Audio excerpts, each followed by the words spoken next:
Nais mo na ba na isang sandali lang ang magbago ng lahat sa buhay mo? Isipin mo ito, ang taong inakala ng lahat na mananatili, bigla na lang lumayo. Ito ang kwento ni Leo. Madalas kang binabaliwala, iniisip nilang hindi ka kailanman aalis.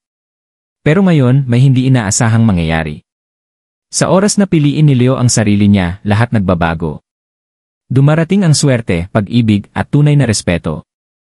Kung tatapusin mo ang video na ito, maaaring matuklasan mo rin ang lihim para baguhin ang sarili mong buhay. Huwag palampasin ito, baka ito na ang sandaling hinihintay mo. Naramdaman mo na bang parang hindi ka nakikita? Na parang ang kabutihan mo'y inaasahan lang, pero hindi kailanman pinahahalagahan? Kung isa kang Leo, o may mahal kang Leo, alam mo ang pakiramdam ng laging andyan, laging nagbibigay ng buong puso, pero tila binabaliwala pa rin. Bilang mga Pilipino, malalim ang pagpapahalaga natin sa katapatan at pag-aalaga, pero kahit ang pinakamapagbigay na puso ay napapagod din. Ang video na ito ay para sa lahat ng Leo na minsang hindi na-appreciate, at para rin sa mga taong nahuli na nang ma-realize kung anong nawala sa kanila. Ngayong araw, bubuksan natin ang katotohanan, ano nga ba ang nangyayari kapag tuluyan ng lumayo ang isang Leo. Dito mo mauunawaan kung bakit ang Leo ang uri ng taong iniiyakan, pinagsisisihan, at hinahabol, pero pag nawala na, huli na ang lahat. Baka isa ka rin sa mga naghahanap ng kasagutan, closure, o pag-asa na may gantimpala rin ang tapat na puso. Magpatuloy ka sa panonood. Baka ang kwentong ito na mismo ang muling bumuo sa'yo. Tara, simulan na natin. Ang pusong Leo, bakit sila nananatili, bakit sila umaalis? May kakaibang halaga ang puso ng isang Leo. Kung kilala mo ang isa, o ikaw mismo ay Leo, alam mong totoo ito. Ang mga Leo ay isinilang na may init na kayang magliwanag sa buong silid. Nagbibigay sila ng pag-ibig ng walang pag-aalinlangan. Sa kulturang Pilipino, tinatawag natin itong malasakit, isang malasakit na hindi lang basta salita, kundi galing sa pinakailalim ng puso. Ang Leo ang unang dumarating kapag may nangangailangan. Huling sumusuko sa mga taong mahal nila. At laging naaalala ang maliliit na bagay na nagpaparamdam ng halaga sa iba. Pero bakit nga ba nananatili ang mga Leo kahit nasasaktan na sila? Simple lang ang sagot, katapatan. Para sa Leo, ang katapatan ay hindi lang salita, ito ay pangakong nakaukit sa kaluluwa. Mananatili sila sa piling ng mga mahal nila, gaano man kahirap ang sitwasyon. Ang kanilang katapatan ay nagiging anyo ng paulit-ulit na pagpapatawad. Pagbibigay ng pangalawang pagkakataon. At laging inuuna ang iba, kahit kapalit nito ang sarili nilang kasiyahan. Marahil naaalala mo pa noong ikaw ay nanghihina. At isang Leo, kaibigan, kapatid, o kasintahan, ang siyang bumuhat sa iyo muli. Ang mga salita nila ng pag-asa, ang kanilang yakap, o kahit tahimik na presensya. Sapat nang magpaalala na ikaw ay mahalaga. Ayaw ng Leo na nakikitang naghihirap ang mga mahal nila sa buhay. Sila ang liwanag sa dilim, palaging handang tumulong, kahit ang sarili nilang puso ay sugatan. Pero may kapalit ang ganitong lakas. Minsan, ang mga tao ay sanay na sa kabutihan ng Leo. At nauwi ito sa pagpapabaya. Inaasahan na lang ang pagmamahal nila, iniisip na hindi ito mauubos. Sa mga pamilyang Pilipino at sa mga pagkakaibigan. Karaniwan ng umasa sa pinakamalakas na tao. Yung taong laging mukhang ayos lang, yung hindi marunong magreklamo. Pero hindi ibig sabihin na hindi nasasaktan ang mga Leo. Sa likod ng bawat ngiti, maaaring may luhang hindi natin nakita. Kaya, kailan ba talaga umaalis ang Leo? Hindi ito dahil sa galit o paghihiganti. Umaalis sila kapag sobrang napagod na ang kanilang kaluluwa. Kapag ubos na ang lahat ng naibigay nila. At napagtanto nilang karapat-dapat din silang mahalin gaya ng pagmamahal na ibinibigay nila. Hindi takot ang Leo sa bagong simula. Kapag sila'y lumayo, ibig sabihin pinili na nilang mahalin ang sarili nila. At sa sandaling iyon, doon nagsisimulang magbago ang lahat. Isa ka ba sa mga Leo na laging andyan para sa lahat? O baka may Leo sa buhay mo na binigyan ka ng napakaraming pagkakataon? Isipin mong mabuti. Ano ba talaga ang ibig sabihin ng pagkakaroon ng puso ng isang Leo sa buhay mo? Dahil kapag ang pusong iyon ay nawala na, mararamdaman mo ang kawalan sa paraang hindi mo inaasahan. Ang hangganan, mga palatandaan na aalis na ang isang Leo. Lahat ng Leo ay may limitasyon, kahit pa parang imposible sa simula. Ang totoo, matagal bago tuluyang bumitaw ang isang Leo. Sila'y mapagpasensya, marunong magpatawad, at handang lumaban para sa mga taong mahal nila. Pero tulad ng sinumang may malaking puso, may hangganan din ang kaya nilang tiisin. Nandyan ang mga babala pero kadalasan, hindi ito napapansin. Lalo na kung nasanay ka ng palaging nariyan ang pagmamahal ng isang leyo.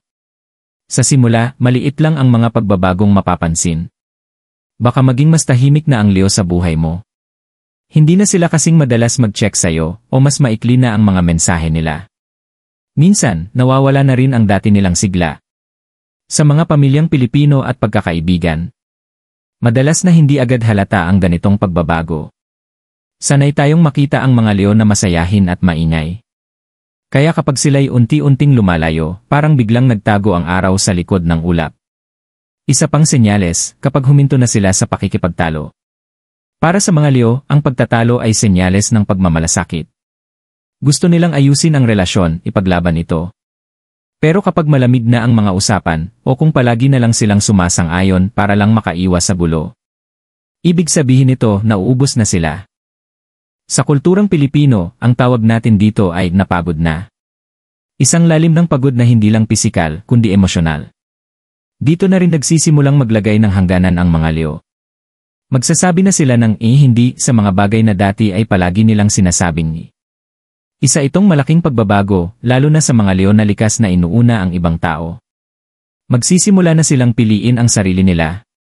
Kahit na sa simula ay pakiramdam nilang makasarili ito. Minsan, mas gugustuhin na lang nilang mapag-isa. O ilaan ang kanilang enerhiya sa trabaho, mga hilig, o mga bagong kaibigan.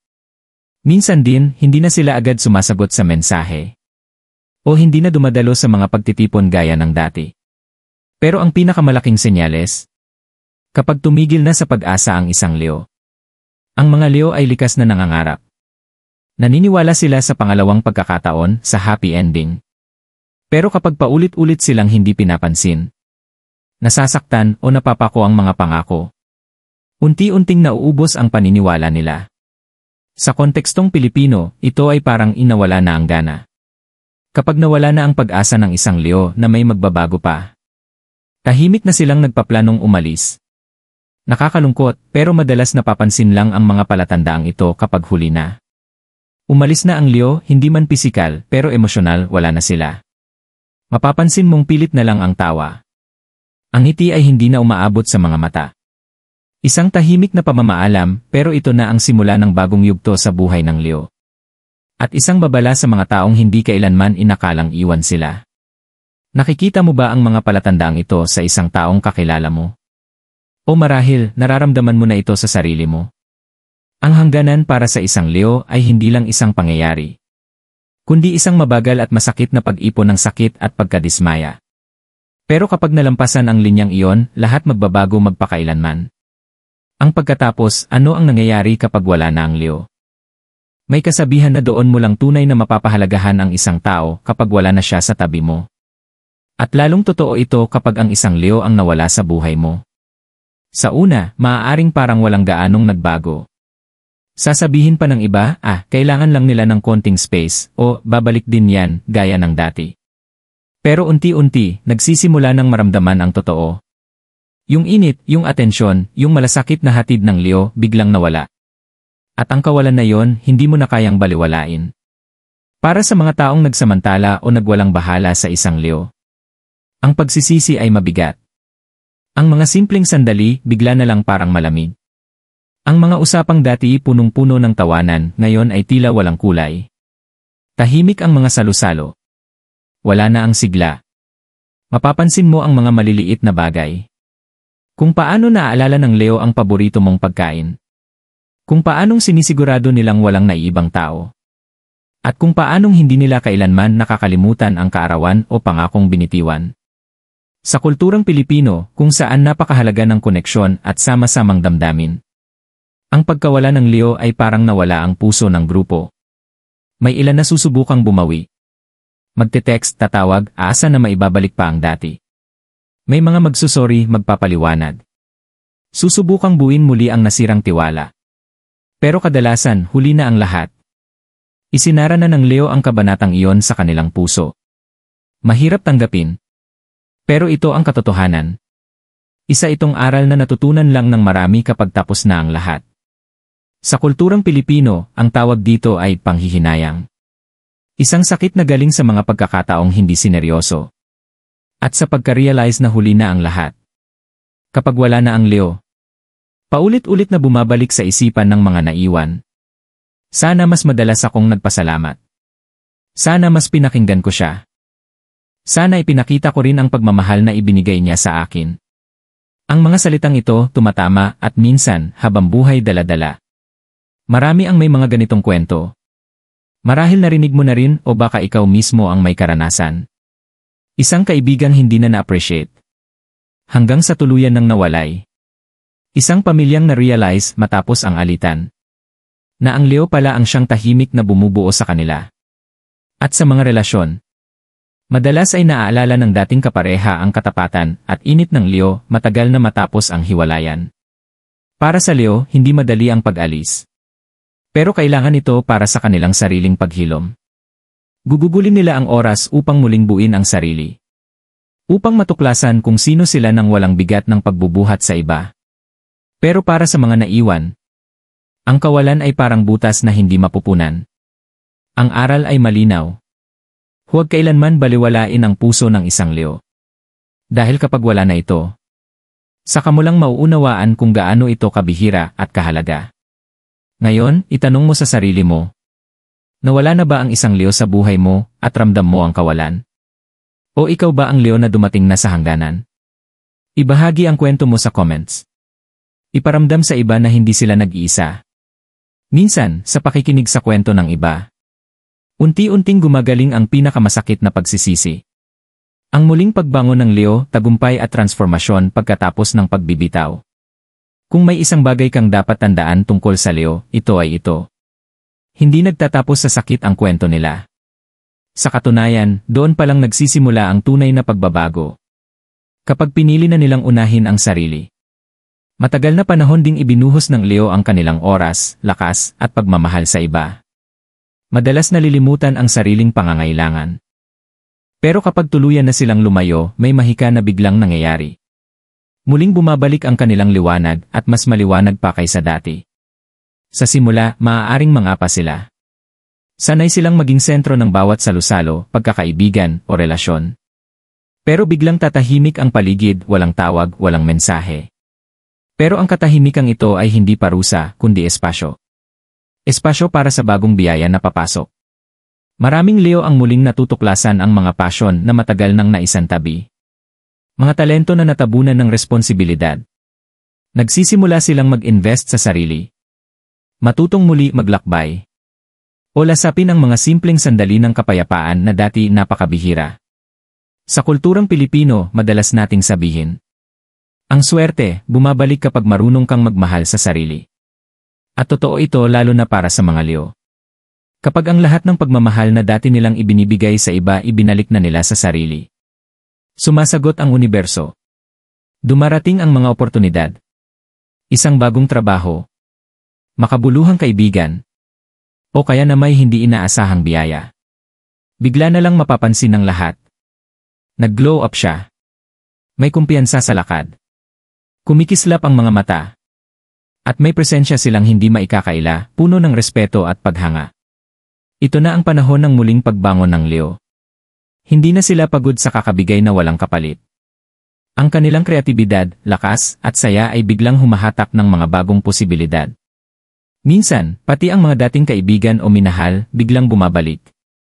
Na-realize na pala nila kung anong nawala. Pero ibang Leo na ito.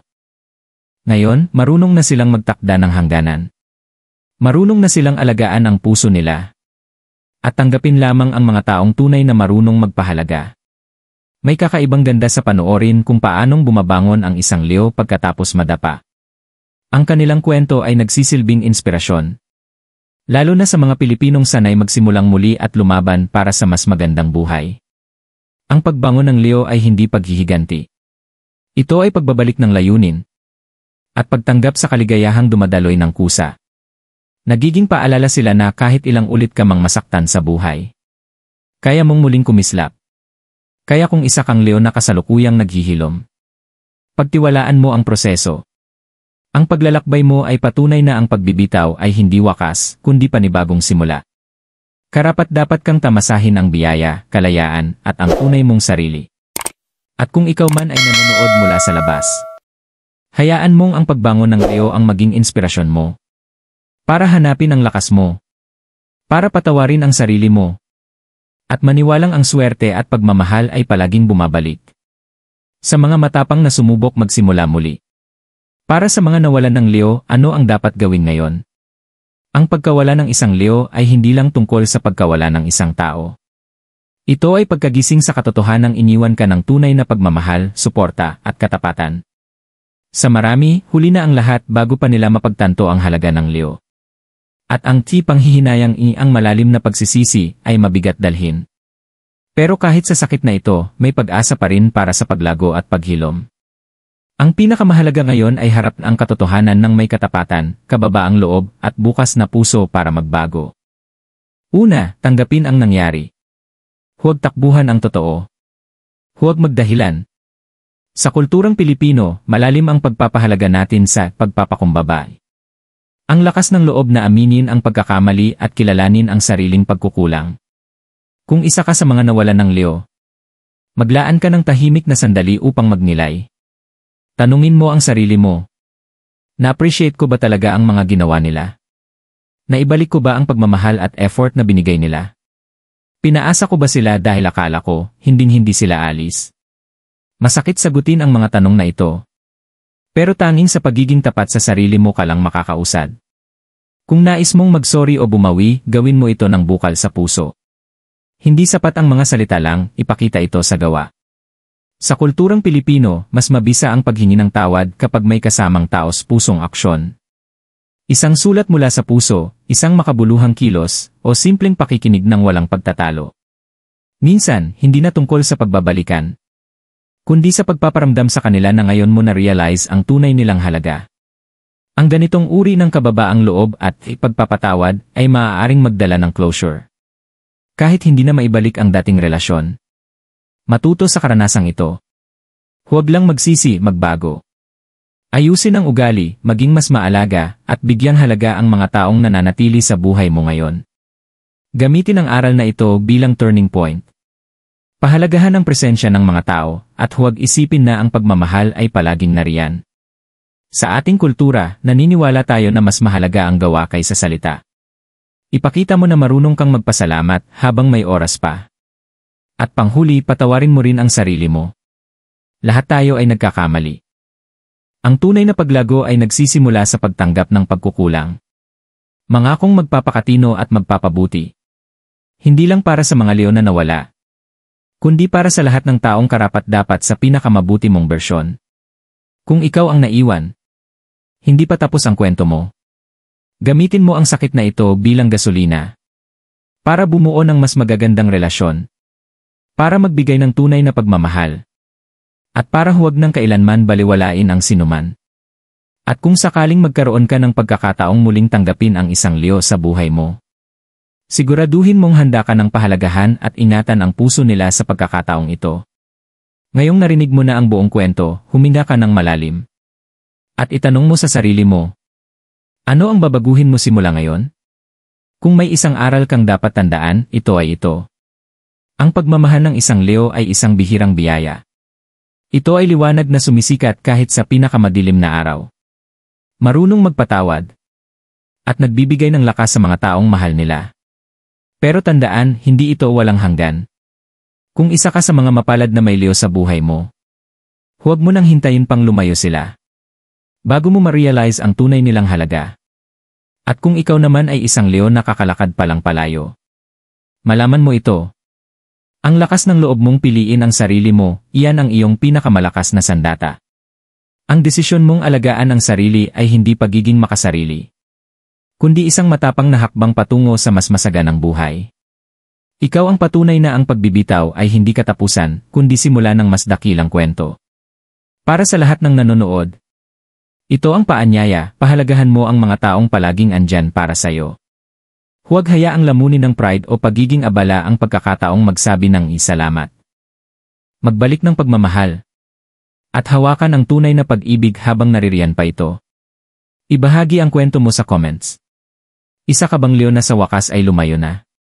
O isa ka ba sa nawalan ng Leo at ngayong dama mo na ang kawalan nila?